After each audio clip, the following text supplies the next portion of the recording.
गिनती का प्रावधान तो एक कमजोर साधना के लक्षण मानता हूं मैं उसको।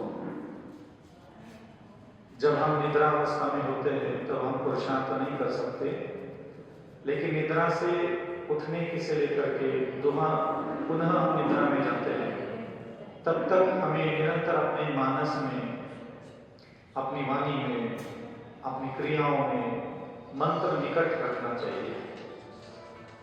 इसलिए अब दूसरा प्रकरण जो आपने पूछा कि क्या माला रखना चाहिए, तो पहले तो उसका कोई प्रावधान मैं बताता नहीं कि भाई रखो। पहले तो ये सीखो कि मन से करना है और दिन भर करना है। दूसरा, सोना की माला, चांदी की माला, सूत की माला, स्फटिक मणि है, रत्नों की माला है, तो ये उत्कृष्ट द्रव्य लेने से जिसकी क्षमता है, जिसकी ताकत है ये बहुमूल्य रत्न लेने की, तो वह व्यक्ति ले सकता है और जान कर सकता है। क्योंकि जैनागम में निमित्त का बहुत बड़ा प्रभाव कहा गया है कि आप जितने बेहतर से बेहतर उत्कृष्ट द्रव्य, पुष्प है, चरु है, दीप है, धूप है, इसको भी दिव्येन पुष्पेन दिव्येन पथेन दिव्येन, इस प्रकार के वर्णन मिलते हैं आगम में कि दिव्य पुष्प, दिव्य नैवेद्य, दिव्य फल। तो दिव्य का मतलब होता है सर्वोत्कृष्ट।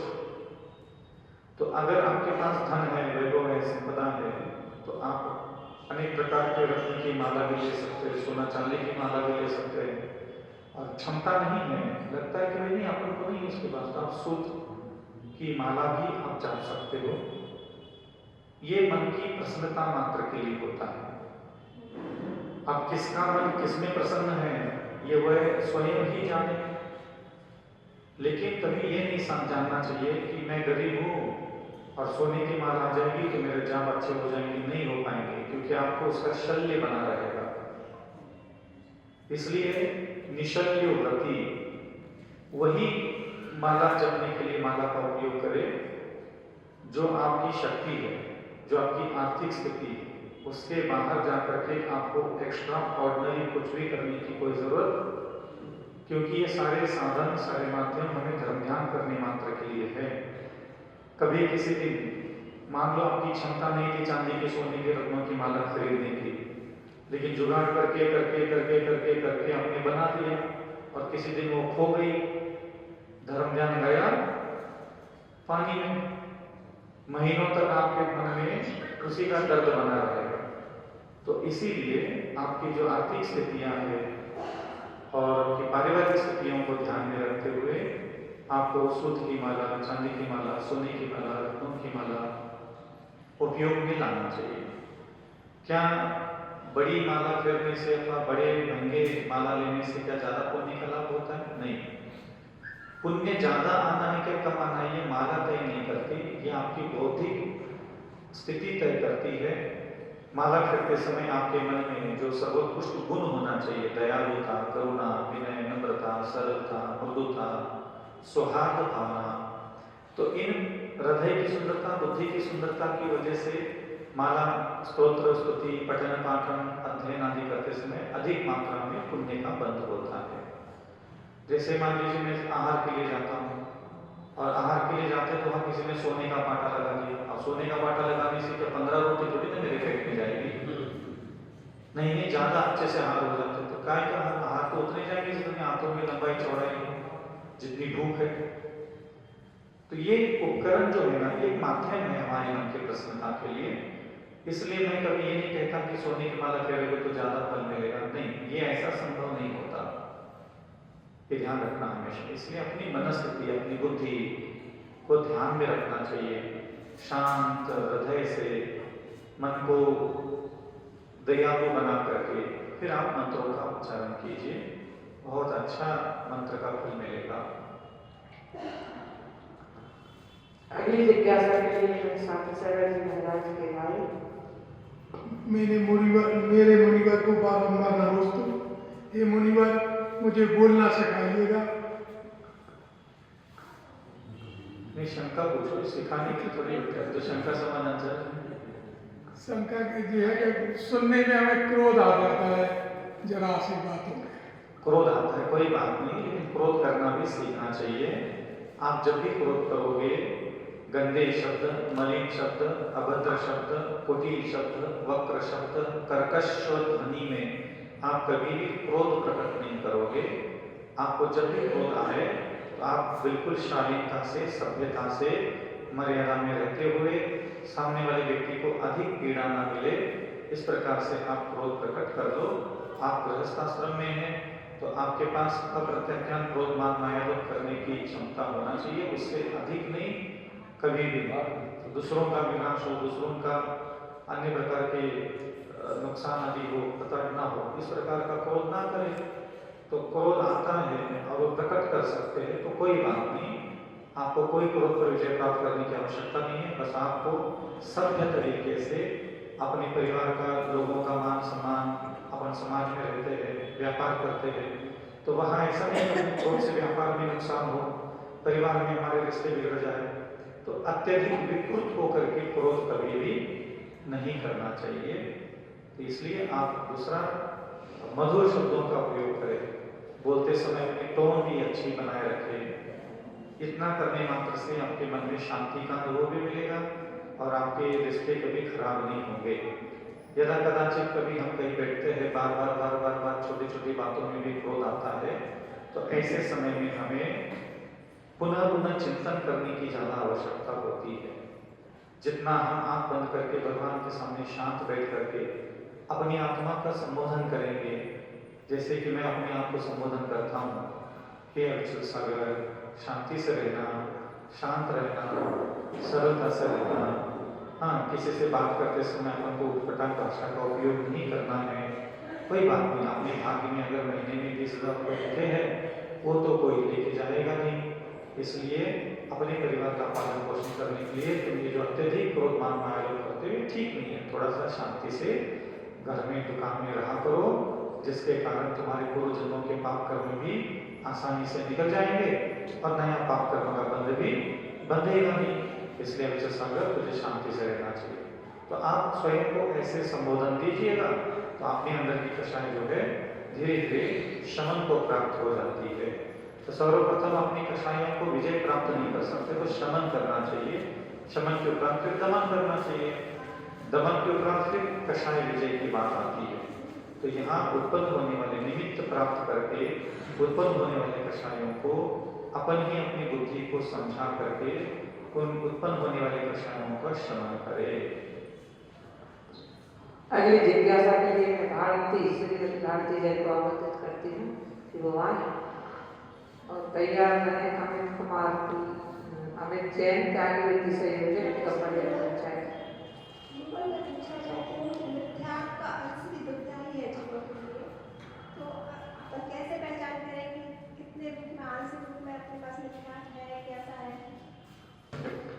मिथ्यात्व का अंश भी आत्मा को दुखदायी देता है। मिथ्यात्व शब्द का क्या मतलब निकालते हैं ये मुझे नहीं पता, लेकिन मैं आपको बताता हूँ। आपकी बुद्धि में इस संसार के प्रत्येक वस्तु, व्यक्ति के लिए, प्रत्येक चीज के लिए, हर चीज जो आपको आंखों से दिखती है उसके लिए जो भी खोटी ज्ञान, खोटी शिक्षा आपकी बुद्धि में भरी है, उसी का नाम मिथ्यात्व है। आप अपने आप को स्त्री मानते हो, सुंदर मानते हो, कुरूप मानते हो, आप अपने आप को सुखी मानते हो, दुखी मानते हो। ये शरीर मेरा है, ये पति मेरा है, ये पुत्र मेरा है, ये वैभव मेरा है, ये कपड़ा लत्ता सोना चांदी मेरा है, मुझे सुख मिल गया, मैं बहुत सुखी हूँ। तो जो उद्गल पदार्थों में भोग की भावना और आनंद की भावना मानते हुए जीवन व्यतीत करता है, उसी के लिए कहते हैं मिथ्यात्व।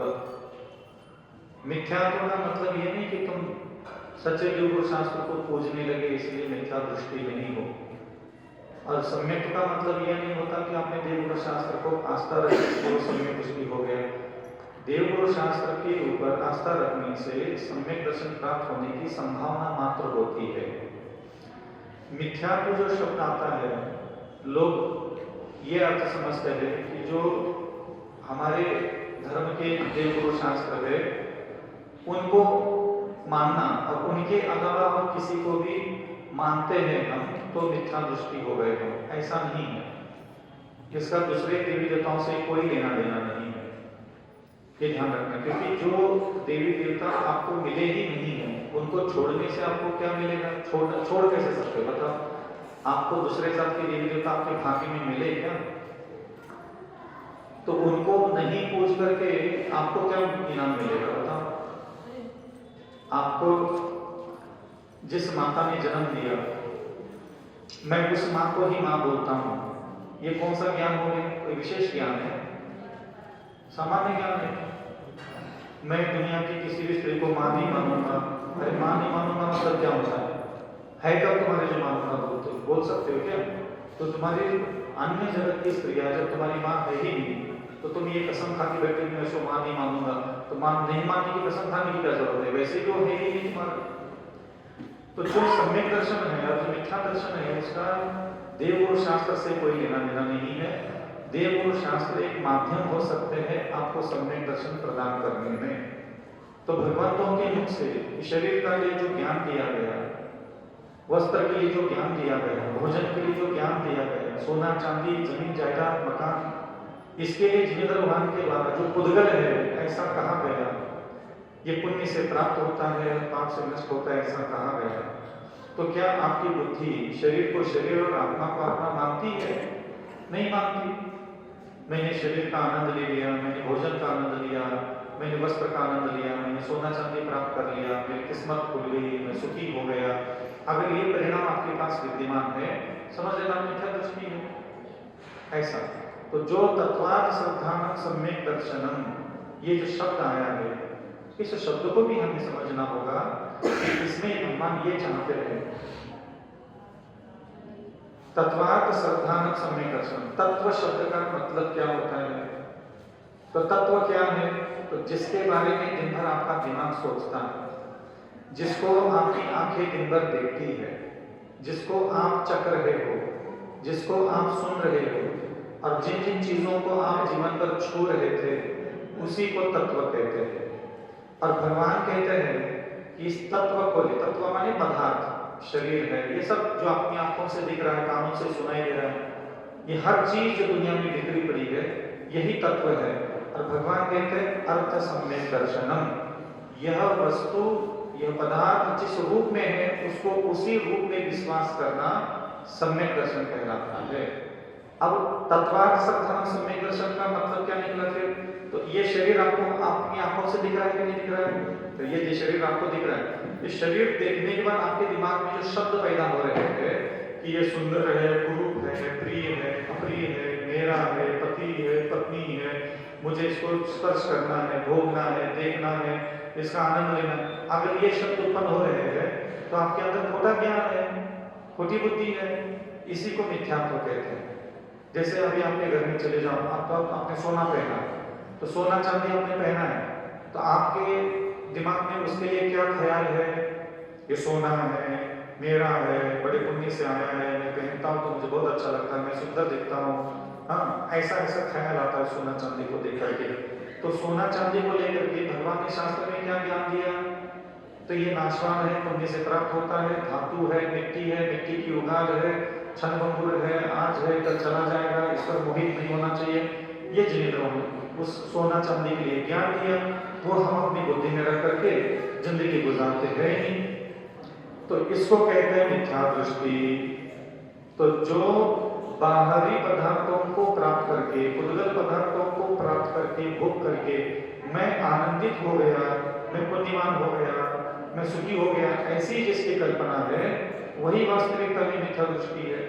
तो सम्यक दृष्टि बनाने के लिए जरूरत नहीं, क्योंकि नरक में भी सम्यक दृष्टि बनता है, त्रियंच गति में भी बनता है, देवगति में भी बनता है, वहां तो कोई देवगुरु शास्त्र है नहीं।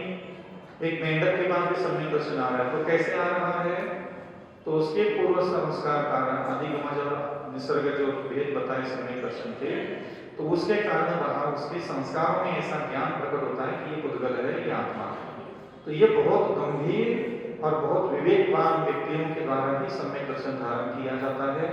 और ऐसा नहीं कि जैसा अपने पैदा हो गए रोज मंदिर पूजा पाठ करने की आदत डाल दी पुण्य कमाने के चक्कर में, और हम यहाँ बैठ करके सोच रहे कि अब हम दूसरे देवी देवताओं को नमस्कार नहीं करते, मानते नहीं, पूछते नहीं, हम तो मिथ्यात्व हमारा त्याग है।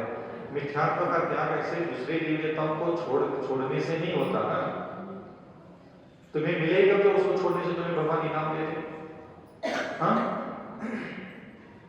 जो चीज तुम्हारी थी नहीं, तुम ना तुम्हारे माँ के गर्भ में जब आप आ गए तो आपको वो चीज मिली क्या? आपके भाग्य में, आपके कर्म में आपको क्या मिले? यही मिले। तो दूसरे देवी देवताओं को पूजना छोड़ दिया, जपना छोड़ दिया, नमस्कार करना छोड़ दिया, इसलिए अगर तुम खुद को समय दृष्टि मान रहे हो तो ये आपकी गलतफहमी है। तो ये ध्यान रखो, आपको अपनी बुद्धि की तरफ, संस्कार की तरफ, शिक्षा की तरफ ध्यान देना चाहिए कि मैंने अपनी बुद्धि को क्या शिक्षा दी है, शरीर के लिए, अन्न के लिए, वस्त्र के लिए, सोना चांदी के लिए, रिश्तों के लिए क्या संस्कार दिए हैं। तो जो संस्कार दिए हैं वही तो खोटे संस्कार है, वही तो खोटा आस्था है। इसलिए आप लोगों को सम्यक दर्शन चाहिए तो आप अपनी बुद्धि को सही ज्ञान दो। ज्ञान देने के लिए किताब पढ़ने की जरूरत नहीं है, बस दो अक्षर सुनाओ। शरीर की सच्चाई खुद के दिमाग को सिखाओ, भोजन की सच्चाई क्या है खुद के दिमाग को सिखाओ, अन्न की सच्चाई क्या है खुद के दिमाग को सिखाओ, वस्त्र की सच्चाई क्या है खुद के दिमाग को सिखाओ। तो खुद के दिमाग को इस संसार की एक भी चीज की सच्चाई हम नहीं सिखा सकते। मैं स्त्री नहीं हूं, मैं एक आत्मा हूं, ये तक आप अपने दिमाग को आज तक कह नहीं पाए। दुनिया की पंचायत को छोड़ दो, मैं काला हूं, गोरा हूं, दुबला हूं, मोटा हूं, सुखी हूं, हाँ, सब लोग मुझे चाहते हैं, प्रेम करते हैं, मैं कितना हैंडसम लगता हूं, स्मार्ट दिखता हूं, यही सब दिमाग में भरा पड़ा है। तो कहां से आएगा सम्यक दर्शन? तो सम्यक दर्शन ऐसे नहीं आता बस खाली जैसा अपने पैदा हो जाए खुदकते रहो मंदिरों में, भगवंतों लोगों के अगल बगल में, ऐसा नहीं आता। बुद्धि में से खोटा ज्ञान नष्ट करना पड़ता है, बैठना पड़ता है, उसके लिए खुद के दिमाग को मनवाना पड़ता है जबरदस्ती कि मैं स्त्री नहीं, मैं आत्मा हूँ, ये शरीर मेरा नहीं है। ये शब्द आपके दिमाग में कभी स्वप्न में भी पैदा नहीं होते। मैं स्त्री नहीं हूँ, मैं शरीर मेरा नहीं है, ये दो अक्षर भी कभी आपके दिमाग में खुद से खुद कभी पैदा नहीं हुए होंगे। इसलिए ध्यान रखना, ऐसा नहीं होता कि हम लोग बस मान के बैठ जाए कि हम सम्यक दृष्टि है। बहुत मुश्किल होता है सम्यक दर्शन प्राप्त करना, पसीने छूट जाते हैं लोगों के। हमने तो अभी उस दिशा में एक कदम भी नहीं उठाया है। मैं शरीर नहीं हूँ, मैं स्त्री नहीं हूँ, ये शरीर मेरा नहीं है, बोल के देख लो 10-20 बार, खुद ही खुद के दिमाग को सुना के देख लो, रूह काम जाती है। क्योंकि 40 साल, 50 साल, 60 साल की उम्र में भी हमारा शरीर लोग देख ले, हमारे शरीर की सुंदरता लोग देख ले, मैं कितना स्मार्ट हूँ, हैंडसम हूँ, इस उम्र में भी कितना अच्छा लग रहा हूँ, ये सुनने के लिए कान तरसते रहते हैं। कोई मोहित होकर के देख ले, कोई प्रभावित होकर के देख ले, कोई आकर्षित होकर के देख ले। ये 24 घंटे दिमाग में ख्याल बिल्कुल पानी के झरने जैसे बहते रहते हैं। हर पल एक एक कदम घर की थैली से बाहर भी निकलना है तो भी 1000 बार पलट के देखते हैं क्या मेरा शरीर व्यवस्थित है क्या नहीं है, सुंदर है क्या नहीं है, फिर दूसरों को प्रभावित कर पाएगा क्या नहीं कर पाएगा। ये सब चीजें दिमाग में चलती है और हम बातें करते सम्यक दर्शन की। तो सम्यक दर्शन में तत्वार्थ श्रद्धान सम्यक दर्शनम, ये सूत्र बहुत अच्छा लगता है। जो वस्तु जिस रूप में विद्यमान है उस वस्तु का सच्चा ज्ञान खुद के दिमाग को सिखाने में कामयाबी हासिल करने का नाम ही सम्यक दर्शन है। तो किसी भी एक चीज की सच्चाई आप अपने दिमाग को सिखा के दिखाओ। सोना चांदी आपके घर में रखा है सबके घर में, जितना भी भाग्य, जितना पुण्य, जितनी पति की आमदनी, उतना तो है ही सबके घर में। आप जाकर के भी रात में निकाल के रख ले डिब्बा बंद कमरे में, इसको दिखाना मत।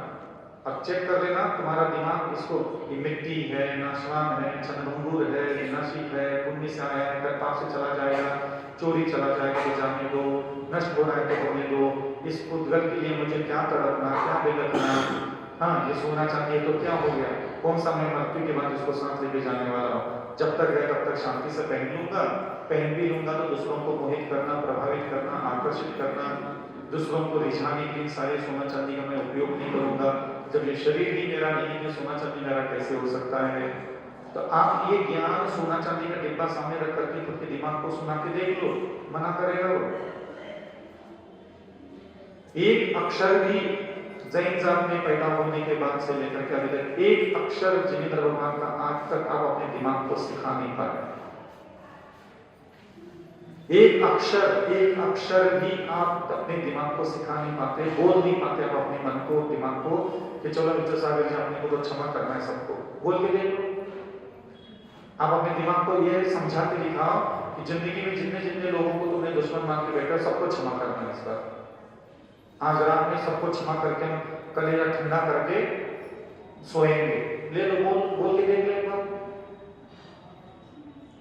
जितने मंदिरों में बैठकर के माला में लग गए ना गुड़ करते रहते, करत रही हो ऐसे।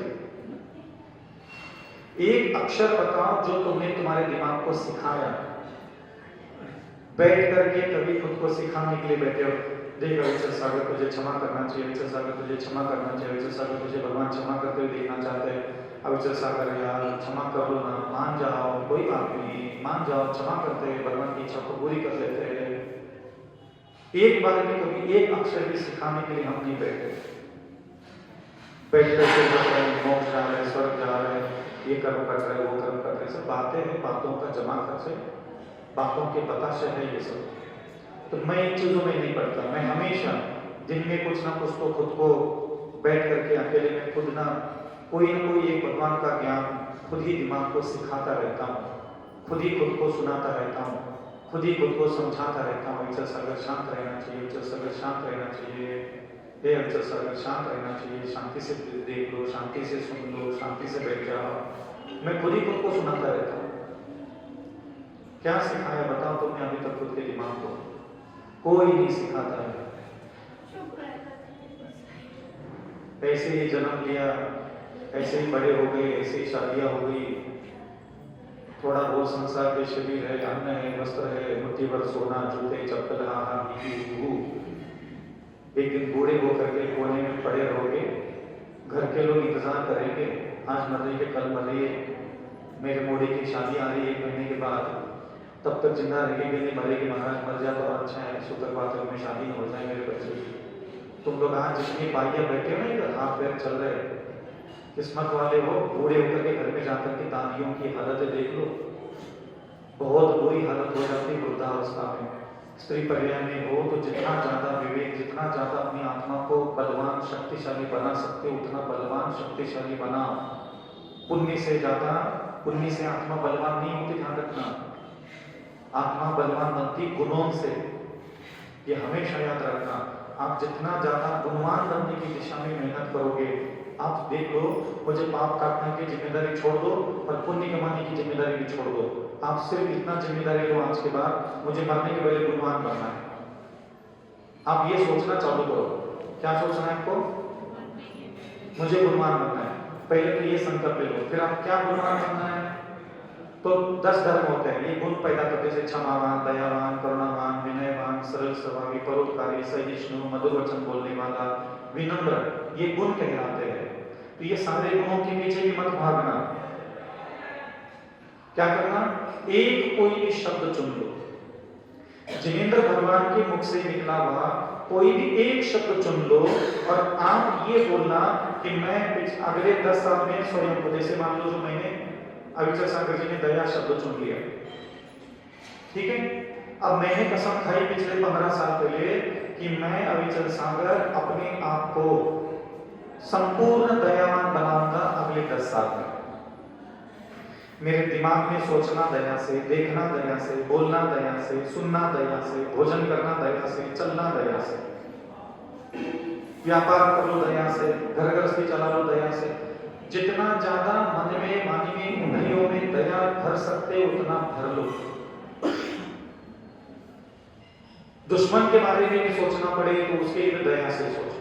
ठेका ले लो, जैसे बिल्कुल एक गुण कोई भी चुन लो, हिम्मत हो तो एक गुण चुन लो और पूर्ण संकल्प लो कि मैं अगले 10 साल में अपने दिमाग को, अपने दिमाग माने सोचना, मैं दया से ही सोचूंगा, दया से देखूंगा, दया से बात करूंगा, दया से सुनूंगा, दया से छू लूंगा, दया से चलूंगा, दया से खाना खाऊंगा, दया से कपड़े पहनूंगा, दया से धन कमाऊंगा।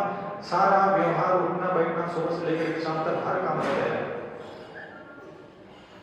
पैसे देने की जरूरत नहीं है दया धर्म के लिए। पहले आप अपने आप को गुणवान बनाइए।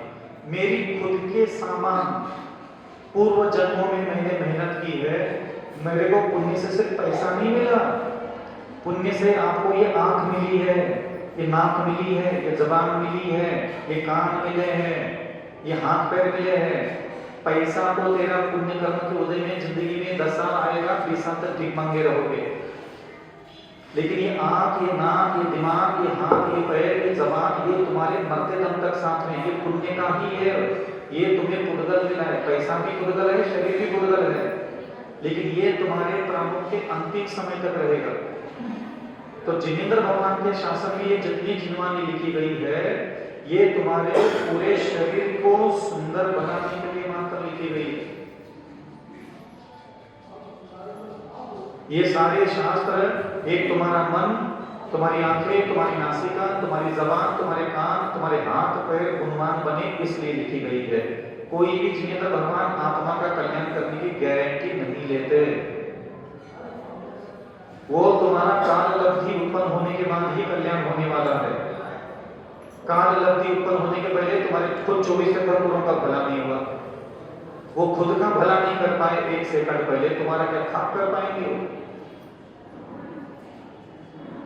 समझ में आ रहा है? तो तुम मोक्ष का ठेका लेके मत बैठना। जब तक मोक्ष ना मिले तब तक मुझे गुणवान बन करके ही जीवन जीना है। और एक व्यक्ति ने अपने आप को गुणों के रूप में ढाल दिया, वो व्यक्ति 24 घंटे पाप का विनाश करता है, 24 घंटे पुण्याश्रव करता है। एक गुणवान व्यक्ति, जैसे मैं अभी यहाँ बैठा हूँ, मैं ज्ञान दान भी दे रहा हूँ, मैं दया से भी दे रहा हूँ, क्योंकि मेरा संकल्प है कि मैं दयालु बन के रहूंगा पूरे जीवन पर। जितनी ज्यादा दया, जितनी ज्यादा करुणा, जितना ज्यादा परोपकार, जितना ज्यादा सहिष्णु, मैंने मेरे वचन को मान, मुझे मेरे चीजों से मतलब है।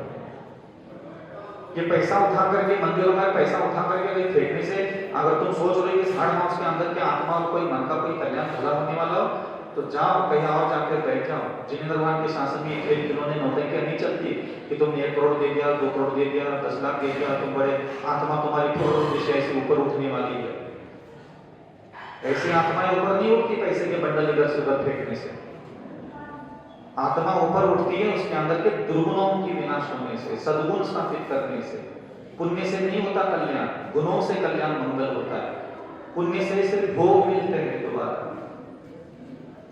कल्याण जो शब्द है वो सिर्फ गुणों से मतलब रखता है, और सुख चाहिए उसके लिए पुण्य की जरूरत होती है। तो सुख प्राप्त करने के लिए तुम लोग पुण्य कमा रहे हो, कल्याण अलग है और सुखी होने की इच्छा अलग है। तुम्हें कल्याण की इच्छा नहीं होती, तुम्हें सुख भोगने की ज्यादा इच्छा होती है, इसीलिए तुम्हारे दिमाग में पुण्य ज्यादा आता है, क्योंकि तुम्हें सुख भोगना होता है। और सुख कोई भी भोगता है दुनिया में, मिथ्या दृष्टि, अभव्य अभव्य, जैन अजैन, हिंदू मुस्लिम सिख ईसाई सब पुण्य का फल भोग रहे। जाओ देख लो दुबई में सुसु पूर्ति करने के लिए बैठते हुए भी सोना चांदी के बना के रखे हुए। तुम्हारे यहाँ तो एक चूड़ी बन गई, नथनी बन गई, तो 2-4 साल उधर की चलती, लहरा के चलती गलियों में। क्या तुम्हारा पुण्य है?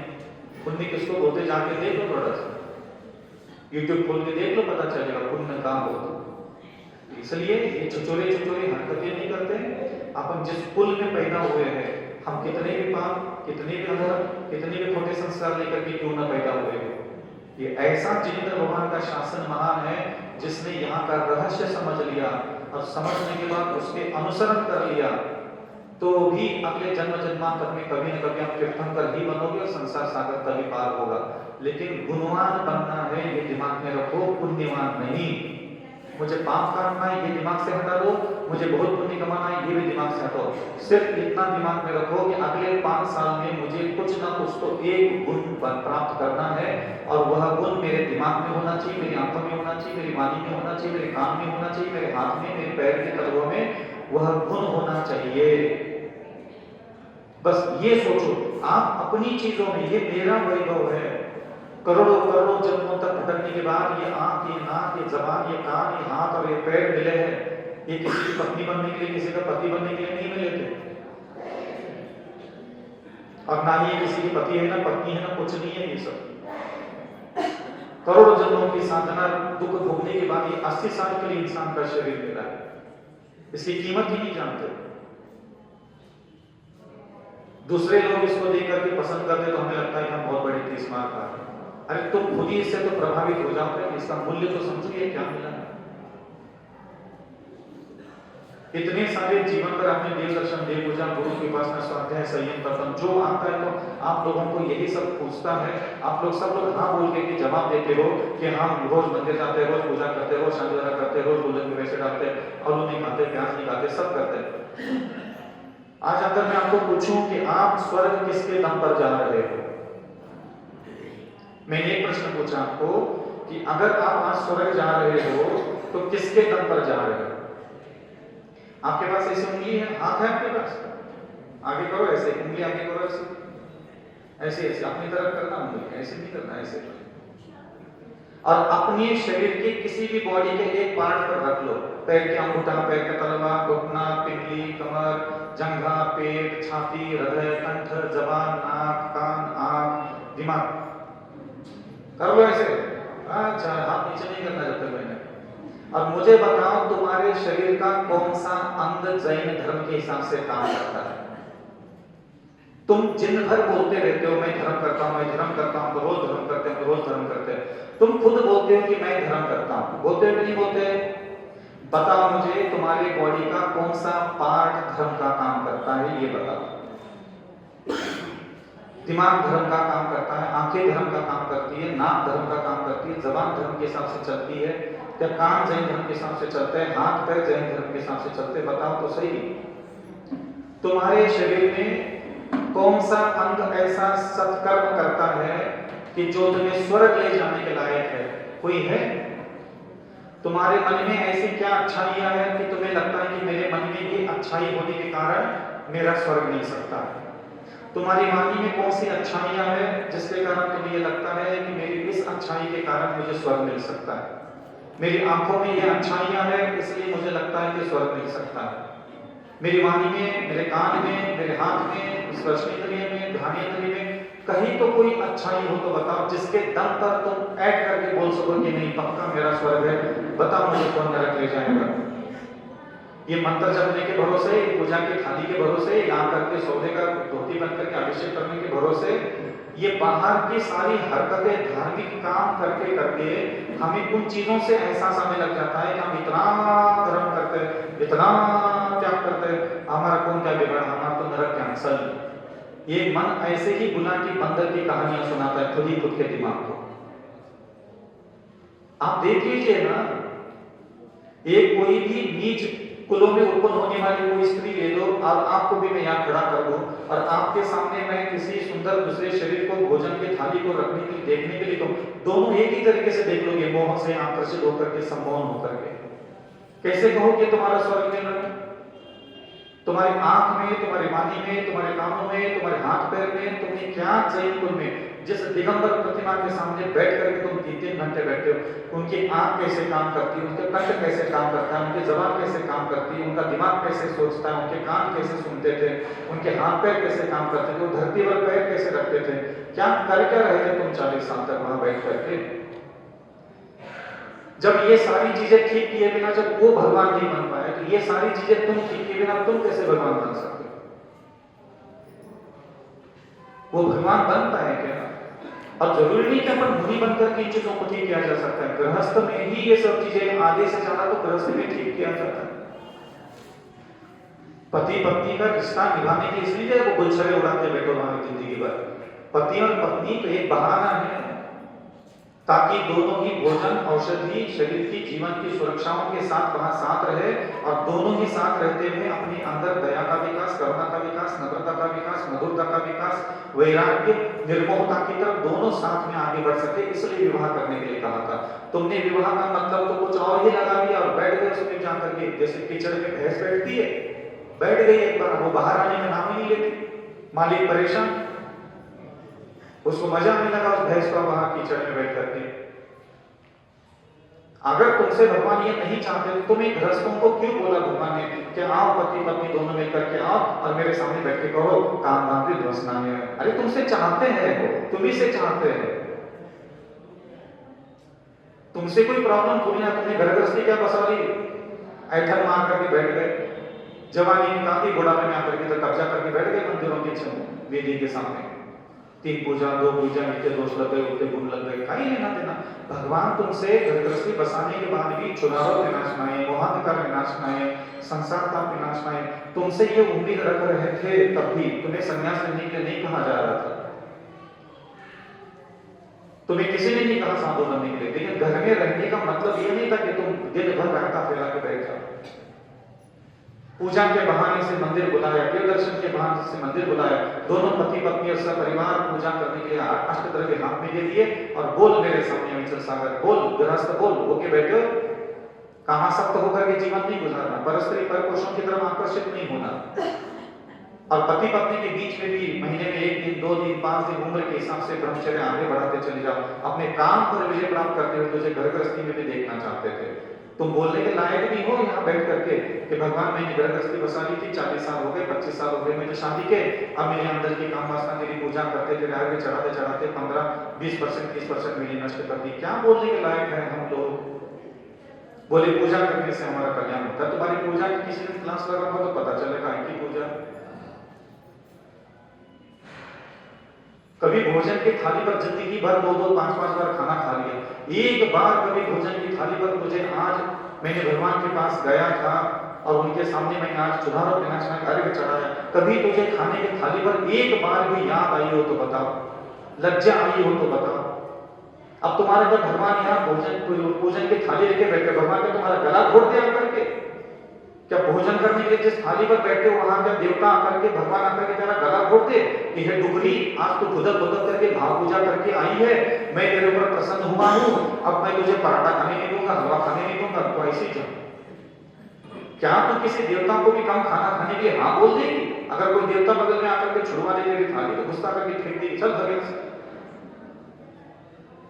तुमसे भगवान चाहते हैं कि तुम गुणवान बनो, ये गुणों की तरफ ले जा रहे हैं तुम्हें। पुण्य कमाने के लिए पूजा नहीं होती।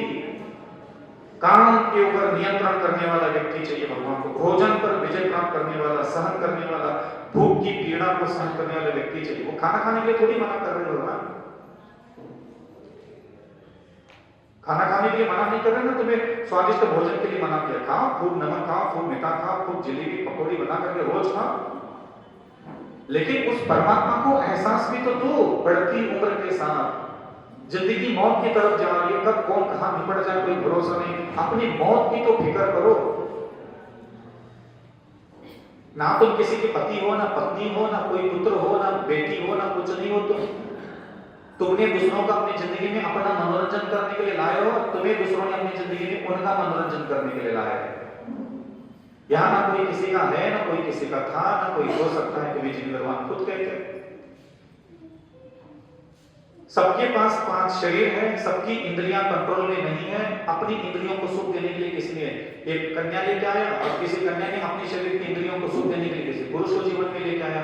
कौन किसके लिए, कोई किसी के लिए नहीं है। यहाँ ये सब गलत फहमियां होती हैं।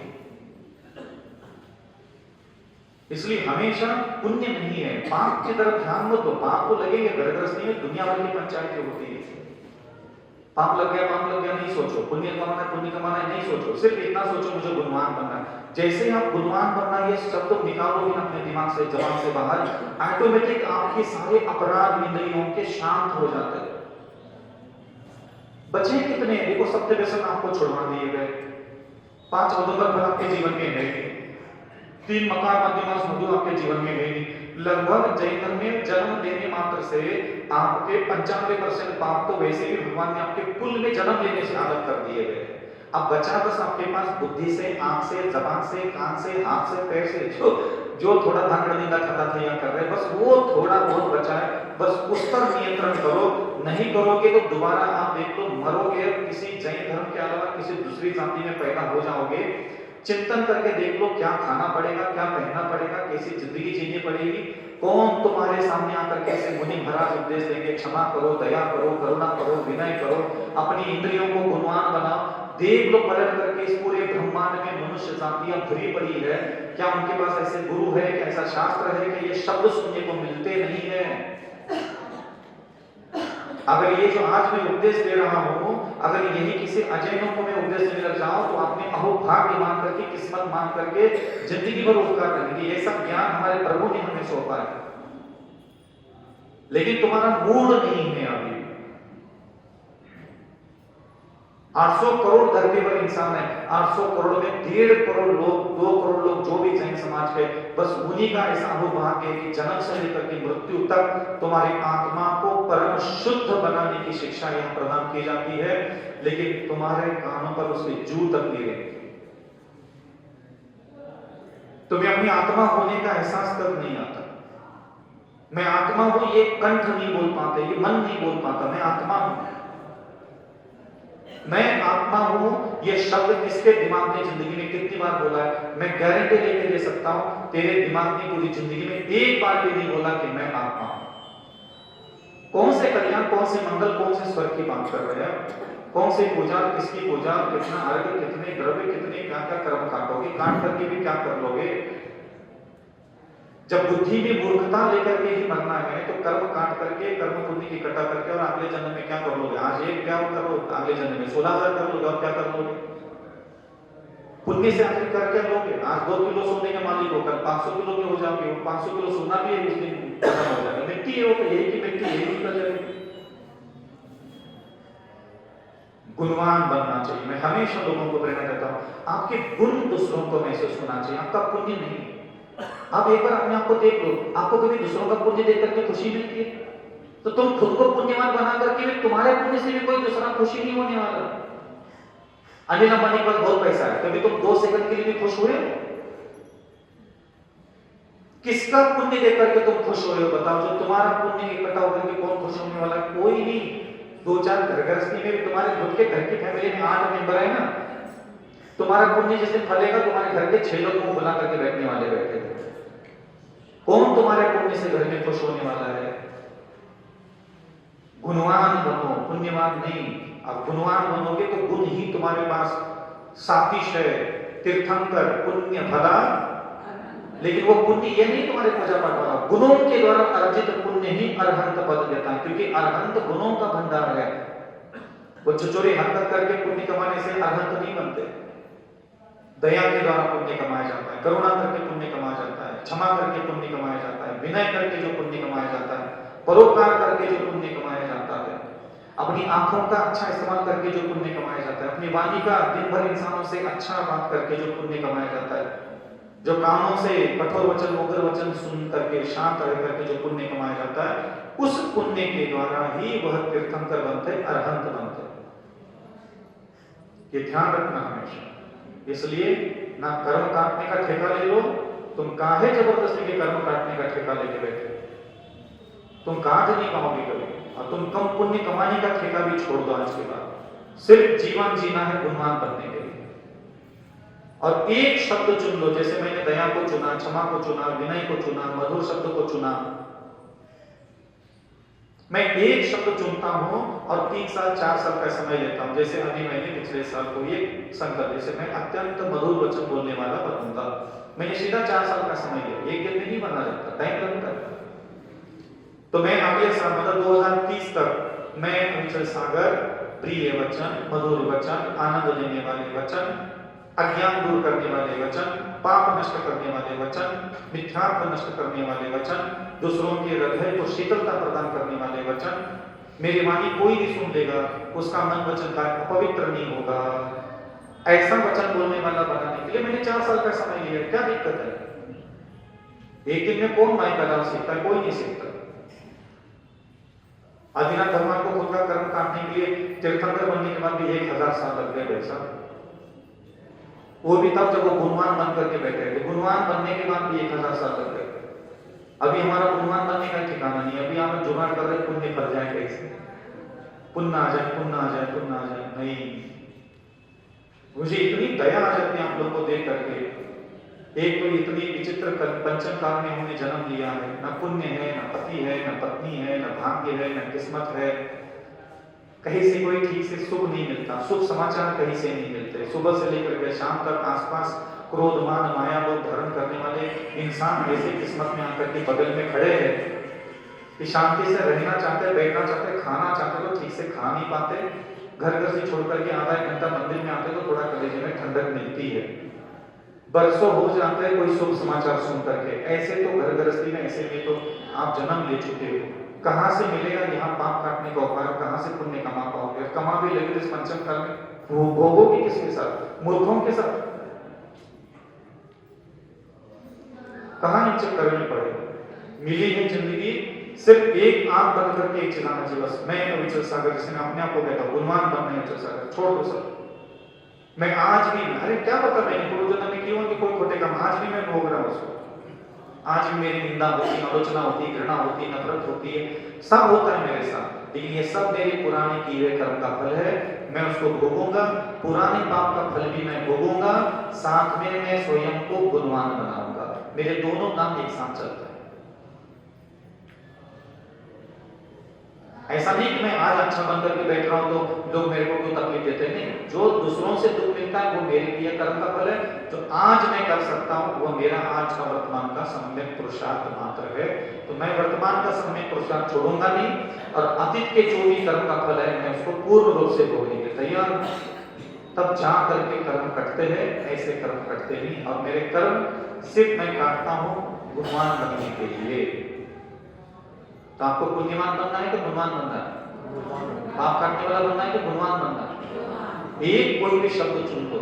देखो, आपको जितना चाहे माँ प्यार करे, पिता प्यार करे, पति प्रेम करे, पत्नी प्रेम करे, पुत्र प्रेम करे, दुनिया का कोई भी कितना भी लट्टू होकर के तेरे आगे पीछे दीवाना बन करके घूमने वाला हो जाए, कोई दुनिया का, जब माँ तुझे कह नहीं पाए, जब तेरी उम्र 25 साल की थी, जब शादी हुई, तेरी माँ ने तो कम से कम तेरे पैदा होने के पहले 15-20 साल तक साधुओं के प्रवचन सुने थे ना? सुने थे कि नहीं सुने? तुम्हें जन्म दिया तो तुम्हारी मां की उम्र 25 साल, 26 साल, 27 साल होगी। उसने तो कम से कम 16 साल की उम्र से लेकर के 26 साल शादी का कम से कम 10-20 महाराज के प्रवचन सुने थे। उसने कई बार सुना होगा शरीर नाशवान है, क्षणभंगुर है, विनाशी है, भोगने के योग्य नहीं है। तुम्हें जन्म दिया 25 साल के, जब तुम 25 साल के हो गए, 20 साल के हो गए, तब तक तुम्हारी मां ने इस दुनिया में 20 साल 22 साल में न जाने कितने चातुर्मास, कितने साधु महाराज, कितने चौके लगा दिए। तुम्हारी शादी के पहले तुम्हारी मां ने कभी कहा कि बेटा मैं तुम्हारी शादी करके दे रही हूं, लेकिन उसके शरीर पर मोहित मत होना, आकर्षित मत होना, सम्मोहित मत होना, ये शरीर नाशवान है, क्षणभंगुर है, विनाशिक है, मलिन है, इस पर मोहित होकर के बेटा मैं तुझे बहुत प्रेम करती हूं और मेरी बेटी है तू, और मैं चाहती हूं कि तेरे आत्मा का कल्याण हो, मेरी कोख से तुमने जन्म लिया है।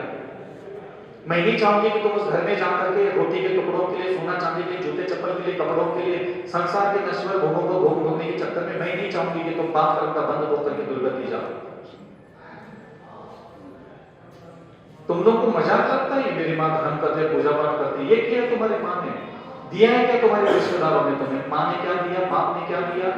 पति ने क्या दिया? पत्नी ने क्या दिया? पुत्र ने क्या दिया है? एक अक्षर कोई बोलने के लिए तैयार नहीं है जहां तुम्हारी आत्मा का कल्याण हो। और गुरु महाराज बोलते हैं, शास्त्र बोलते हैं, वहां हमें बैठने के लिए मूड नहीं होता। ये हंसने वाले, मुस्कुराने वाले, भोग देने वाले, मन का आनंद देने वाले, पल भर की इंद्रियों का सुख देने वाले इंसानों के बगल में रह करके इतने रच बच गए उनके साथ, ऐसा लगता है बस इन्हीं से दिल लगी करो, इन्हीं से रहो, यही हमारा अंत है, यही हमारे जीवन की खुशी है, यही हमारा भाग्य पुण्य है। ये सब नरक के गड्ढे में ले जा रहे हैं। इसलिए भगवान कहते हैं ना मां तेरी, ना बाप तेरा, ना पति तेरा, ना पत्नी तेरी, ना शरीर तेरा। कि कहां सुनने को मिलता है, किन किताबों में देखने को मिलता है भाई साहब। और हमें ये सारे शब्द मिलते हैं, लेकिन हम इसको मजाक समझ करके हवा में उड़ा करके फिर वही शरीर, फिर वही अन्न, फिर वही पैसा, फिर वही कपड़ा लत्ता, जूते चप्पल, फिर वही लाट टपक रही है, फिर वही खा करके मुस्कुरा रहे, फोटो खींच रहे, अपनी खुशियां दूसरों को दिखा रहे। काहे की खुशियां? तुम्हारी सेल्फी दूसरों की फेसबुक का नाम देख करके कलेजे पर सांप रेंगता है, तकलीफ में रहते हैं बस, खाली और कुछ है ही। तो थोड़ा सा झूठी दुनिया, भ्रमित दुनिया से बुद्धि को बाहर भी तो निकालो। ऐसा समय दर्शन नहीं होता उसका लिया ओले बावले होकर के भगवान की तीन परिक्रमा लगा मैं बोली तो मैंने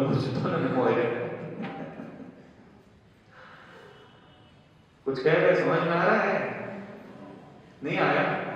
हाँ। और ध्यान रखना आटा वाले, एक बात और आपको हिदायत दे रहा हूं मैं, दे दूं कि नहीं दे दूं? आप लोग जब नरक जाओगे, कहा नरक जाओगे, तो वहां अंबावली जाति के देवता आते हैं। नारकियों में कुछ देवता लोग जाते हैं और वो ऐसे ना हाथ पीछे करके आते हैं। उनके हाथ में हंटर होता है, तलवार होती है, गदा होती है, मुसली होती है। और आप जब नरक जाओगे तो आपके बगल में कोई देवता आएगा और वो आपको पूछेगा, पता है क्या पूछेगा? मालूम है आपको क्या पूछेगा? नहीं, हम बता रहे हैं। क्या तुम अविचल सागर जी को जानते हो? तो आप क्या बोलोगे? गलती से भी हाउ मत बोलना। ये पहले से मैं ताकत, क्योंकि जिन्होंने जो ऐसे संसारी जीव थे जिन्होंने मेरी बात नहीं मानी और वो गलती से ऊंचे जाति के देवता न बन करके नीच जाति के देवता बन के बैठे हैं, वो नरक में, मेरे भक्त लोग हैं कुछ देवता ऐसे जो नरक में नहीं है, तो वो क्या करते हैं? पकड़ पकड़ के सबको पूछेगा, अच्छा सागर को जानते हो, अच्छा सागर को जानते हो, अच्छा सागर को जानते हो। और जो व्यक्ति हाँ बोल देता है, मान लो वो देवता तुम्हें 100 कोड़े मारने के लिए तुम्हारे पास आया था, जैसे तुम हाँ बोलोगे तुम्हें 2000 कोड़े मारेगा। पता है क्यों मारेगा? तू अविचल सागर जी के प्रवचन सुनने के बाद भी यहाँ आ गया, तुझे अविचल सागर जी ने समझाया था, उसके बाद भी तू यहाँ आ गया। ऐसा तुझे सुना सुना करके 100 कोड़े की जगह कितने कोड़े मारेगा? अब नरक जाओगे और मेरा नाम कोई ले लेगा कि अविचल सागर जी को जानते हो क्या? आप क्या बोलोगे? मैं तो जानता ही नहीं, मुझे तो मालूम ही नहीं। तो वो देवता बोलेगा कि नहीं, वो आए थे चातुर्मास निवाल आटा मंदिर में आए थे, मैं देख रहा हूँ अपनी अवधि ज्ञान से कि तुम बैठे हो प्रवचन सभा में। नहीं, हमारे तो घोड़े गिरा गए थे, हमको जुकाम हो गया था, हम तो गए नहीं थे, हमारे जैसा कोई और होगा। घुमा घुमा करके झूठ बोल देना है कि 100 की जगह 2000 घोड़े मिलेंगे पैसा। पक्का याद रखना। आगे अगली जिज्ञासा के लिए मैं श्रीमती गुणमाला जैन को आमंत्रित करती हूँ। वो आए और अपनी जिज्ञासा रखें। और संगम जैन तैयार रहें। संगम जैन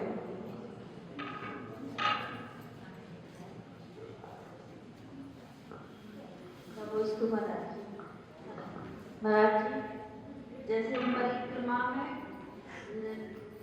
आलोचना पाठ, वेद भावना ये सब पढ़ते हैं परिक्रमा के समय, या कहीं वंदना करते समय भी पढ़ते हैं, भक्तामृत का पाठ भी कर लेते हैं, तो करना चाहिए नहीं? कर लो, क्या शुभ कर्म है, करते रहना चाहिए, कोई दोष नहीं इसमें। अगली जिज्ञासा के लिए संगम जैन तैयार रहे। हमारे दिगंबर जैन पंचायत के त्यागी संयोजक श्री अमित कुमार जी जैन। नमस्ते महाराज जी। महाराज जी, हम भगवान को मानते हैं, भगवान की नहीं मानते। क्या भगवान को मानना उचित है कि भगवान की मानना उचित है? शुरुआत तो साधना की होती है, वो भगवान को मानने से ही होती है। क्योंकि देखो, हम लोग अनंत काल के संसारी जीव मात्र है। करोड़ों करोड़ों बार हम इस संसार में अन्य गति में अन्य शरीर को, अन्य जाति धर्म पंथ परंपराओं को प्राप्त करके भ्रमण कर रहे थे। यदा कदाचित हमारी आत्मा में न जाने कितने खोटे कर्म, खोटे संस्कार भरे पड़े हैं, फिर भी किसी पुण्य कर्म की वजह से, उच्च गोत्र नाम कर्म के प्रेरणा से हम जैन कुल में उत्पन्न मात्र हुए हैं। लेकिन हमारा जो हृदय है, बुद्धि है, विचार है, मन है, हमारा जो संस्कार है, वो स्त्री का शरीर, पुरुष का शरीर, भोजन, वस्त्र, सोना, चांदी, है जवाहरत के पीछे लपकना ही हमारा मूल स्वभाव, जो अनंत काल के संस्कार हमारे अंदर है, वही सारे संस्कार हमारे दिमाग पर हावी होते हैं और हम उसी दिशा में जाते हैं।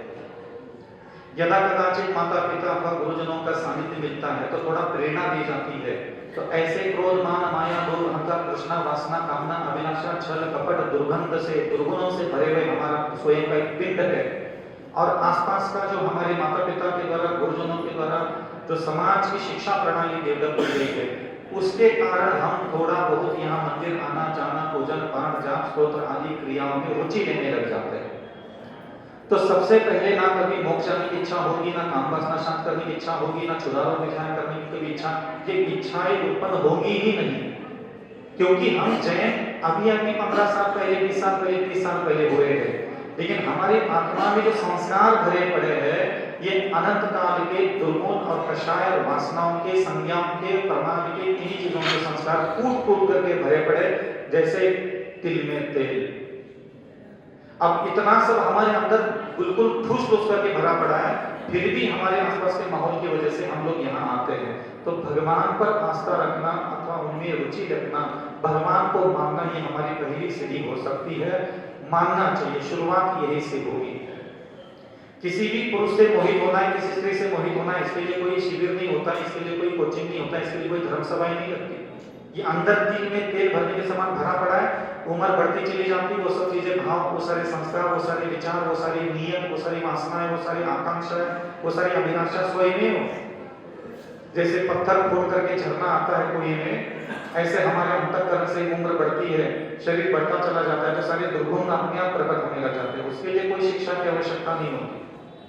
तो बड़ी मुश्किल होती है कि हम अपने हृदय को, बुद्धि को, मन को कहें कि इस दिगंबर प्रतिमा से प्रेम भाव बनाए रखना है। ये बहुत मुश्किल होता है। और इन्होंने जो कहा है वो सत्य है। ये दिमाग को कहने के लिए हजारों साल लग जाते हैं। ये काम वासना से तड़पने वाली स्त्री, काम वासना से तड़पने वाले पुरुष का कुछ बोल के चला जाता है, उसको सच मान करके 40 साल तक उसकी गुलामी करने के लिए हमारी आत्मा तैयार है। लेकिन महापुरुष समोशन में बैठ करके, दिगंबर साधु सभा में बैठ करके, जिनवानी माता बैठ करके क्षमा करना चाहिए दुश्मनों को। हजारों बार, करोड़ों करोड़ों पंडाल लगा दिए, करोड़ों की टीवी पे खर्च कर दिए महाराजों ने, लेकिन तुम्हारा दिमाग में जो नहीं रहती कि मुझे दुश्मनों को क्षमा करना। एक कामी पुरुष, एक क्रोधी, सास की बातें 200 साल तक कान में गूंजती है, ननद के ताने दिमाग में, कानों में बरसों तक गूंजते। फलाना ने ऐसा बोला था, फलाना ने ऐसा देखा था, फलाना ने ये शब्द बोले थे।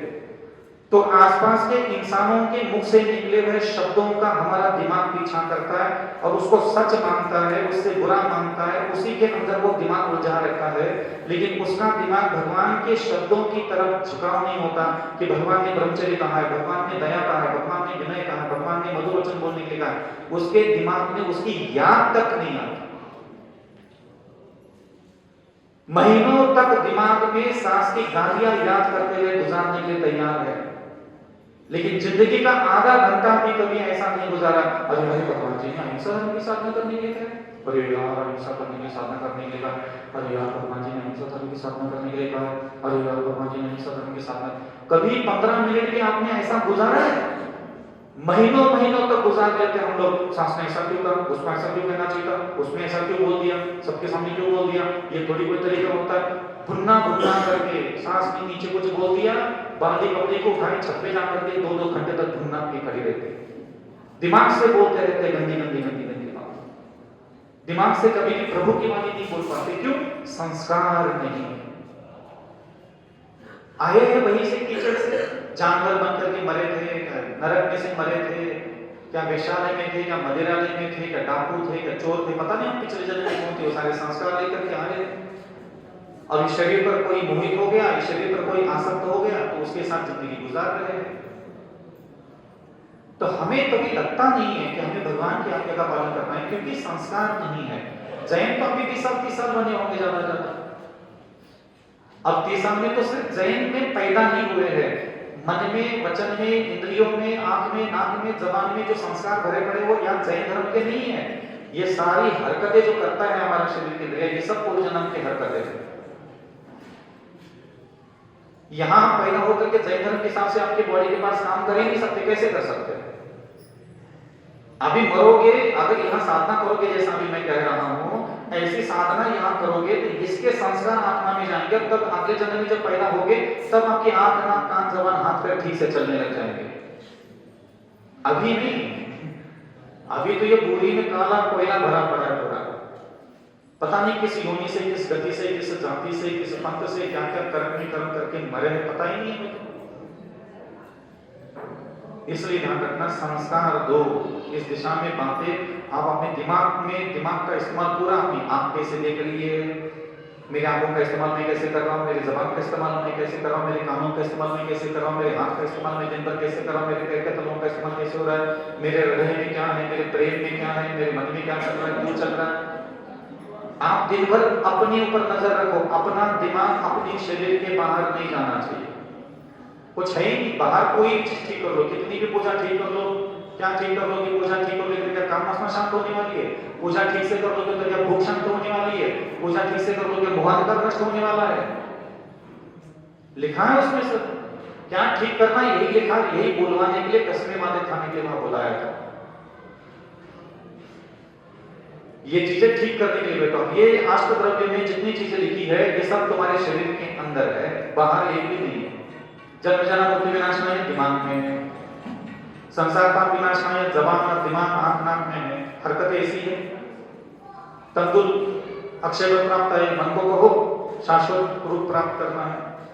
पुष्प काम मांगी बसना है, शरीर के किसी एक अंग से उम्मीद रखते भगवान भाई तुम्हारे काम वासना नियंत्रण में रहे, भूख नियंत्रण में रहे, पेट से उम्मीद रखते हैं। अष्टकर्म धरना है, तुम्हारा दिमाग उलझा रहे, ज्ञान दर्शन देनी मोनी आयु नाम पुत्र मेरे द्वारा हो तो नहीं रहा है। तो अपने शरीर के बाहर किसी चीज को ठीक करने की कोशिश मत करो, अपने शरीर के अंदर और बाहर की हर चीज ठीक करने के लिए मेहनत करो, दिमाग से सोचना चालू करो, अपने आप ठीक होता चला जाएगा। पंचायत के कार्यक्रम के संयोजक अमित कुमार। नमस्कार महाराज जी, आपकी प्रेरणा से और दिगंबर जैन पंचायत के अंतर्गत जो हरियाणा में शिलान्यास हुआ पशु पक्षी अस्पताल का, उसका विस्तृत रूप क्या होगा और जो उसमें अपनी चंचला दृष्टि का उपयोग करेंगे उसको उससे क्या लाभ होगा? नमस्कार महाराज जी। भारत की किसी भी जगह पर एक भी ऐसा अस्पताल नहीं है जिसमें पशु किसी भी प्रकार से जख्मी हो, तकलीफ में हो, पीड़ित हो, घायल हो, कुचला गया हो, कीड़े पड़ रहे, सड़ रहे हैं, अनेक प्रकार की बीमारी से जूझ रहे हैं, तो उनके लिए एक भी हल्दी की चम्मच लगाने की कोई व्यवस्था भारत में नहीं। गौशालाएं तो बहुत है, लेकिन बीमारी का इलाज कहीं भी प्रॉपर अच्छे तरीके से नहीं होता। आज भी मध्य प्रदेश में लगभग 20 लाख गाय आवारा है और करोड़ों अरबों रुपए खर्च किए जाते हैं गौशालाओं में, और गौशाला में कितनी गाय है? मुश्किल से 2 लाख गाय भी नहीं है। आवारा 18 लाख 20 लाख गाय है, उसमें से 2 लाख भी 3 लाख 4 लाख भी गाय गौशाला के अंदर नहीं है। उनको भी वहां बस खाली भोजन नहीं मिलता है, वहां भी औषधि की व्यवस्था नहीं है। तो बाकी के 18 लाख हो चाहे गौशाला के अंदर के 4 लाख 2 लाख गाय हो, ये सारे पशु पक्षियां बिना औषधि के कितनी तकलीफ में रहती है आप सोच भी नहीं सकते। थोड़ा सा उंगली में कुछ लग गया तो दुनिया भर की बैंडेज, दुनिया भर की व्यवस्था, दुनिया भर का टीटी का इंजेक्शन, ये सब लगता है। कोई भी पशुओं के लिए व्यवस्था नहीं है, पूरे भारत में नहीं है गारंटी के साथ। कोई भी आप किसी कलेक्टर को बोल दो, किसी विधायक को पूछ लो, किसी सांसद को फोन लगा के पूछ लो कि हमारे पास 5 गाय है, जख्मी है, कहाँ इलाज करे बताओ। एक भी व्यक्ति के मुंह से एक शब्द नहीं निकल सकता कि वहां जाओ, वहां गाय को रखो, एडमिट करो, वहां पूरा ट्रीटमेंट होगा, भोजन मिलेगा, औषधि मिलेगी, सुरक्षा मिलेगी, जब तक वो स्वस्थ नहीं होती। कोई भी व्यक्ति बता के दिखा इस बात को। वो भी प्राणी है, वो भी जीव है, वो भी हमारे साथ ही जीवन निर्वाह कर रहे हैं। और हमारे भगवान महावीर ने, भगवान राम ने हम लोगों को अहिंसा धर्म की शिक्षा दी है, दया धर्म की शिक्षा दी है, और उन भगवान पर ही हम लोग लाखों करोड़ों के न्यारे वारे कर रहे हैं। उनकी दी हुई शिक्षा के ऊपर 2 रुपए भी खर्च नहीं करते। अगर मुझे प्रेरणा देना पड़ रहा है जैन समाज को कि आप दया के लिए धन दो, तो ध्यान रखना आपका जन्म लेना ही व्यर्थ हो जाएगा। अगर मुझे बोलना पड़े, 40 साल तक आपने देवगुरु शास्त्र का उपदेश सुनने के बाद भी अगर मुझे कहना पड़ रहा है कि दया का महत्व क्या होता है, ये आपके लिए नहीं, ये मेरे लिए शर्मिंदगी की बात है। ना ऐसा कोई योजना पहले कभी भारत में निकली, ना कोई कर सकता है इस योजना को, क्योंकि इसमें बहुत मेहनत होती है। बहुत सारी ऐसी बातें हैं इसमें, जहां भी अभी जैसे यहाँ खड़ेरा में अस्पताल बना रहा है दिगंबर जैन पंचायत समिति के तत्वावधान में, तो यहाँ से अस्पताल से लेकर के दाएं 100 किलोमीटर,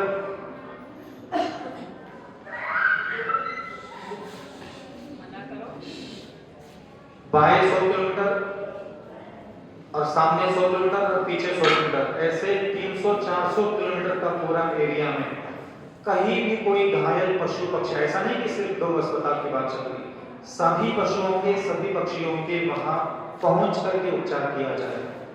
कोई भी व्यक्ति फोन करेगा कि भाई हमारे यहाँ गाय घायल दिख रही है, खून बह रहा है, जख्म दिख रही है, लकड़ के चल रही है, तो वहां तुरंत वहां से बाइक लेकर के डॉक्टर पहुंचेगा। वो पहले देखेगा कि इसको अस्पताल ले जाने की स्थिति में है क्या, यही उपचार हो सकता है। अगर वही उपचार करके छोटे मोटे रूप में हो सकता है तो हम वही उसको उपचार करेंगे। अति अधिक घायल है बहुत लंबे समय तक उसको उपचार की आवश्यकता है। फिर एक बड़ी एम्बुलेंस है, हाइड्रोलिक एम्बुलेंस है, अभी क्षेत्रपाल में रखी है, तो आप उसको देख लेना। तो उस एम्बुलेंस को ला करके उसको उठा करके वो अस्पताल ले जाएगा। जो भी उसका ट्रीटमेंट होगा, एक्सरे मशीन हो, बैंडेज हो, और प्लास्टर चढ़ाना है, फिर पेट फट गया है, ट्रक से कुचल गया है, हड्डियां टूट गई है, जो कुछ भी उसका उपचार होगा वो वहाँ उसका उपचार होता रहेगा। और एक बार आपको बस अस्पताल बनने के बाद एक बार आपको दान देना है उसमें। बाकी जीवन भर आपको कभी दान देना है तो बहुत अच्छी बात है, अगर औषधि दान में देने की इच्छा हुई तो दे दो। बाकी वो सेल्फ हो जाएगी अस्पताल, और सैकड़ों वर्षों तक मुझे ऐसा लगता है कि प्रतिवर्ष कम से कम यहाँ ललितपुर के, क्योंकि ये बड़ा शहर का स्थान है, यहाँ आसपास बहुत सारी फोरलेन हाईवेज है, झांसी वाला रोड भी है, सागर वाला रोड भी है, इधर अशोक चंद्रनगर चंदेरी वाला रोड भी हाईवे है। इन हाईवे पर जो रात्रि में, दिन में, सुबह के समय गाय को कुचल करके चले जाते हैं, तो वो सारी गाय को कौन उठा रहा है? 800 किलो की गाय कौन उठाता है, कहाँ रखेगा? सरकारी अस्पतालों में डॉक्टर है, लेकिन वहां गाय ले जाओ तो वापस ले जाना पड़ेगा। क्यों? अब रात में मान लो कोई खून बह रहा है गाय से, तो वह रात में अगर कुत्ते नोचेंगे। उन गौ अस्पतालों में ना चारा है, ना पानी है, ना सेवक है, ना कोई सुरक्षा है, तो वो सारे घायल गाय को देखेगा कौन? क्योंकि उनका तो 11 से लेकर के 5 बजे तक ड्यूटी है, उसके बाद कोई देखने वाला नहीं है हमारा गायों को। पालतू गाय लेके आते हैं, पालतू गाय लेके चले जाते हैं मालिक उसके। लेकिन 18 लाख अगर मध्य प्रदेश में, उत्तर प्रदेश में कम से कम 25 लाख 30 लाख गाय होना चाहिए, बड़ा राज्य है। इसलिए हम लोगों ने ऐसा मन बनाया कि भारत में सभी जगह हम एक ऐसा पशु अस्पतालों की ढांचा खड़ा करें। और बहुत क्या ज्यादा बड़ी राशि नहीं है, 1.5 करोड़ 2 करोड़ में, क्योंकि ये ललितपुर का अस्पताल थोड़ा हम बड़े रूप में बना रहे हैं। एक पायलट प्रोजेक्ट है, पहला प्रोजेक्ट है हमारा ऐसा सोच करके, जिसमें एक्सरे मशीन है, एंडोस्कोपी है, ऑपरेशन थिएटर है, ये सारी चीजें थोड़ा सा व्यवस्थित हम निर्माण कर रहे हैं। बाकी के हम जो दयानंद फाउंडेशन के नाम से अस्पताल बनाएंगे वो 1 करोड़ से लेकर के 1.5 करोड़ के आसपास हम लोग उसकी लागत राशि रखी है। और उतने में अगर किसी का मन है कि नहीं हम एक अस्पताल बनाएंगे तो भी स्वागत है, क्योंकि एक बार आपको पैसा लगाना है तो जीवन भर कभी उसमें कोई डोनेशन की आवश्यकता नहीं पड़ेगी, वो सेल्फ हम बना लेंगे उसको, उसका खर्चा उसी में से निकाल करके उसका संचालन होता रहेगा। और एक अस्पताल से लगभग 3, 4, 5 हजार जानवरों के उपचार होंगे, ये गारंटी के साथ है। क्योंकि अभी हम लोग ग्वालियर और दतिया के बीच में सेवा देते हैं पिछले 2-2.5 साल से, तो 6-7 हजार गाय, हमने वहाँ छोटा यूनिट है, बिल्कुल 1-3 बीघा जमीन है, और उसमें हम लोग इसका संचालन कर रहे हैं। जबकि हमारे पास ऑपरेशन थिएटर भी नहीं है, ना ही वहाँ कोई एंडोस्कोपी मशीन है, कुछ भी नहीं है, फिर भी हम लोगों ने काम कर रहे हैं। तब हमें लगता था कि जब कुछ नहीं है तो इतनी गाय ट्रीटमेंट कर ली हमने, तो अस्पताल बनेगा तो और ज्यादा उपचार होते रहेंगे, और इससे बड़ा भाग्य क्या हो सकता है। क्योंकि मैं प्राय करके लोगों को एक शब्द, एक लाइन हमेशा बोलता हूँ, पुण्य के साथ साथ जीव कमाना चाहिए। क्या कमाना चाहिए? पुण्य के साथ साथ, जैसे तीर्थंकर पार्श्वनाथ भगवान ने इस पूरे संसार में सबसे उत्कृष्ट पुण्य कमाया। अब जब कपट मारने के लिए आया तो तब पुण्य ने उनका सहयोग किया कि जीव ने सहयोग किया? पार्श्वनाथ भगवान ने जलते हुए नाग-नागिन को बचा करके पुण्य कमाया था कि जीव कमाया था? शब्दों को ध्यान से सुनना, पुण्य कमाना अलग है और जीव कमाना अलग है। ये जीव कमाना क्या होता है? जैसे मान लो मैं यहाँ बैठा हूं, ठीक से नहीं बैठ सकते आप, प्रवचन सभा में बैठे मतलब कुछ भी बैठोगे आप, यहाँ कुछ कह रहे हैं सुनाई दे रहा है। मैंने ये चाची को बोल दिया ऐसा, ये चाची को ये जीव कमाया कि जीव गवाया? मैंने ऐसा अगर मैंने कठोरता से इनके साथ व्यवहार किया, ये जीव कमाया कि जीव गवाया? गुस्से से कैसे कमाऊंगा मैं? तो मैंने इनके ऊपर क्रोध किया, बुरा बर्ताव किया, तो ये जीव गवाया क्या कमाया? गवा दिया। और मान लो अच्छे से बैठा करो थोड़ा सा, हाँ, कितने अच्छे सयान है, कितने ज्ञानी है, कितने विवेकवान है, ऐसा नहीं बैठता हमको कभी। तो ये क्या हो गया? जीव कमा लिया। उस धीवर ने 3 बार उस मछली को पानी में छोड़ा, अगले 3 भाव में वही जीव आकर के उसकी रक्षा करके चला गया। तो पुण्य कमाया था कि जीव कमाया? आदिनाथ भगवान और उसकी पत्नी पिछले जन्म में वज्रजंग नाम का राजा था, वो श्रीमती नाम की उसकी पत्नी थी। दोनों मियां बीवी दोनों साथ में जाते थे मुनियों का आहार देने के लिए। उनकी श्रीमंत की पत्नी जो थी मर करके श्रेयांस राजा बन गई और वज्रदंड नाम का राजा जो था वो आदिनाथ भगवान बन गए। इतना पुण्य कमाने के बाद भी खाने के लाले पड़ गए थे। किसने आकर के रोक दिया? श्रेयांस राजा ने, उनकी पूर्व जन्म की पत्नी थी वो आकर के उन पर उपकार करके चली गई। इसलिए ध्यान रखना, पुण्य के साथ साथ जीव कमाना चाहिए।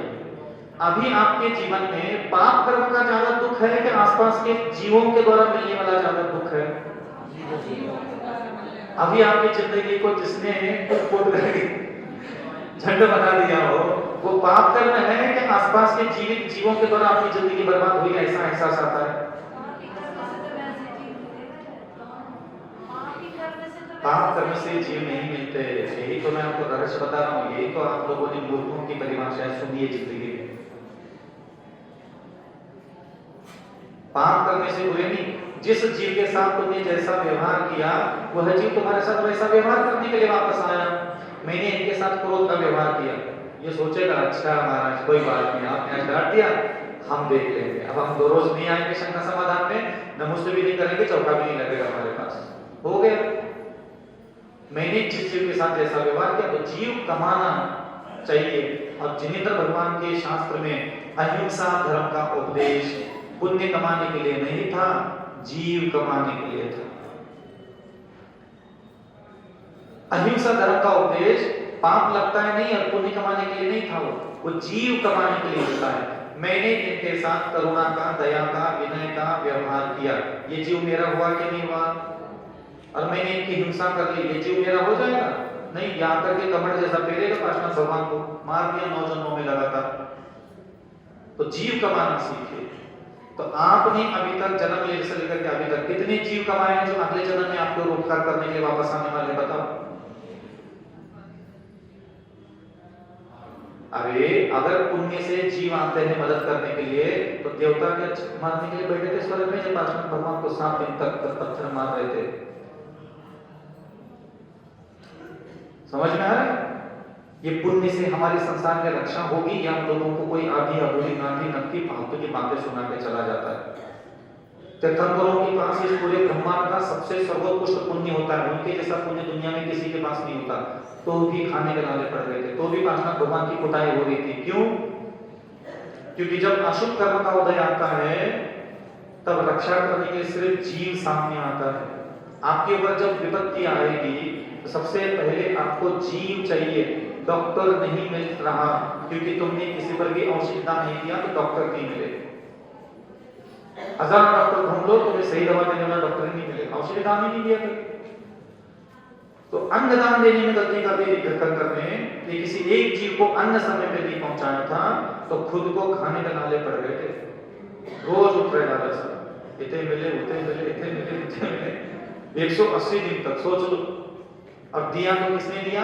जिसने भोजन साथ में पूर्व जन्म में दिया था, वही यहाँ करके भोजन देके चला गया। पुण्य पाप से नहीं चलता संसार, ये जीवों से चलता है संसार।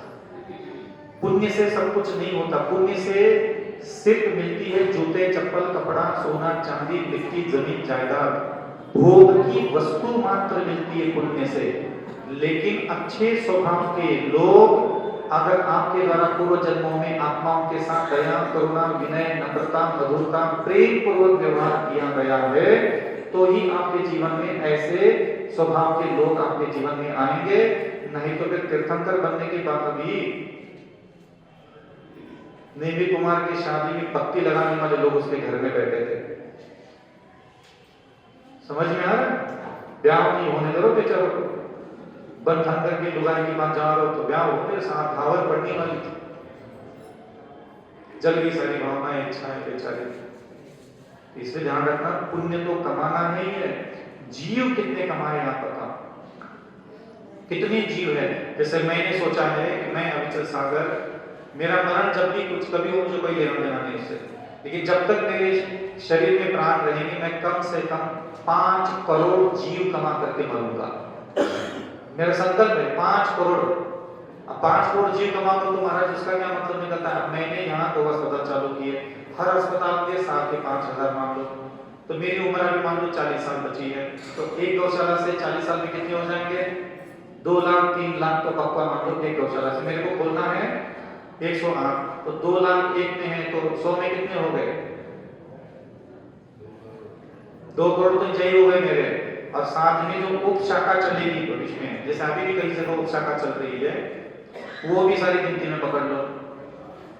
तो 5 करोड़ जीवों को कमा करके मेरे को मरना। अब मैं मर करके कहीं जन्म ले लूंगा, यही सारे जिनके गायों का कुत्तों का मरण, इनका ये भी मरेंगे अपने समय से। इसमें से भी लगभग 50-60% देव योनि में देव बनेंगे।